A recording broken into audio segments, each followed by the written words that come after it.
so I haven't really asked the timeline question since the last time we talked. He said he's kind of taking on more of that coaching role now and being encouraging for the guys. What have you seen? Small sample size. Anything that you can do to lessen my load, I'm good. Let's go. No, he's got a good mind on him. He's always been a guy that can think the game.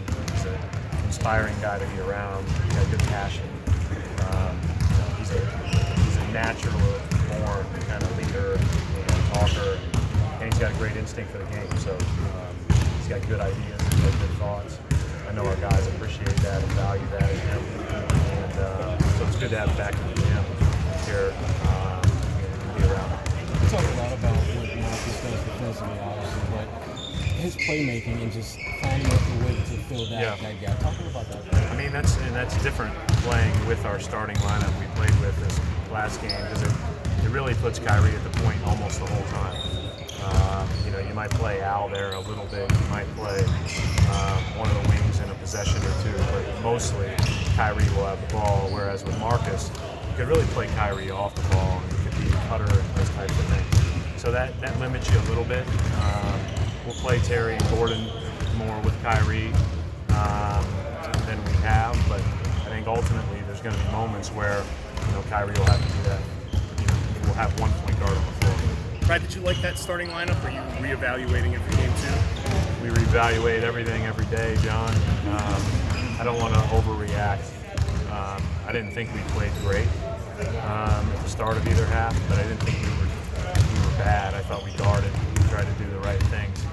I thought that we had some offensive possessions that could have been better, but that was the whole game.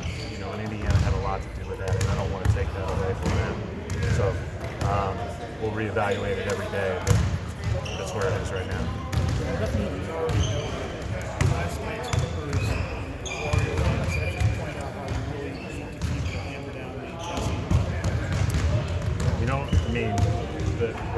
Not that you didn't already know, a good reference back to February when the Clippers did the exact same thing to us. Yeah, I felt like you kind of brought that up. I kind of felt that. No, we deserve that. I've said before that was a really tough game, but there's a lot of game left in the NBA, and there's many teams that can make that run. You have to just keep playing the next possession the right way. It's hard to do. It's way easier to play from behind than ahead. There's just a human nature element where you have to, keep the pedal down. It's just tough. But credit the team to come back and win. The Clippers did against us and last night. But yeah, NBA games are 48 minutes. So, from our standpoint, we try to talk about being the best we can for as many possessions as possible. And, the other day, we were probably lucky to be down 7 at halftime. Because I thought that they really, for the most part, dominated the first half.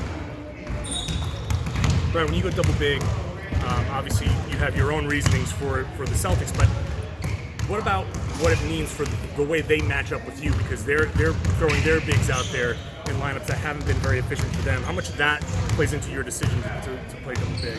Well, I think coaches are always making decisions based on two ends of the floor, right? And some coaches lean towards making decisions that are matchup-based defensively. Some coaches lean towards making decisions that give them an offensive advantage, and they just try to survive defensively, right? And I think that you just have to play the series as it is and figure out what works best for you against certain matchups and certain things. But inevitably, those things can change too. Sometimes, when we talk about small samples, somebody might have a good game and it may not be as good the next time. So I just think you try to figure out what works best. And, for us, it's not as much about starting big, was not as much about probably, Indiana 2 weeks ago or playing Cleveland 2 weeks ago as it was really reestablishing a defensive identity with our team with Baines in the game. But we're going to play small a lot too.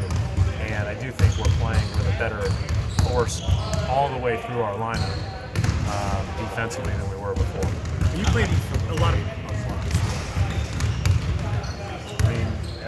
Marcus Smart does 12 things that nobody else does. Everybody's got to do one of them.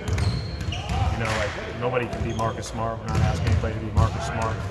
So, just like last year, nobody needed to be Kyrie when he was out. Usually you need Jordan when he was out. Just do what you do best. Do it a little bit harder. Let's fall within there. All right, you played a few minutes there without Kyrie or Al on the floor. How did you think those minutes went for you guys? Yeah, I mean, I think Kyrie and Al are part of that equation. I think Tatum was out at those same minutes as well. Yeah, I mean, that's something that we pay close attention to. Good question. Any other injuries? Tough team. Indiana defensively, obviously, to get the ball really tough. Yeah, and they're excellent.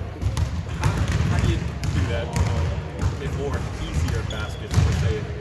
Well, they made it really hard the other day, and they guarded a little bit different. As I said after the game, in a lot of ways, because we played twice in the last 2 weeks, that was game 3. There were a lot of adjustments on their end. They switched a lot more than they normally do. They matched up a little bit differently with Matthews on Irving quite a bit of the game. They did a lot of different things than they had done prior to.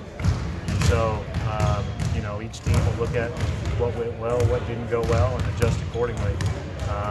But credit them for some of our offensive issues more than it necessarily was us. Now we have some things we have to do better, some things we need to emphasize better. We'll try to do that tomorrow.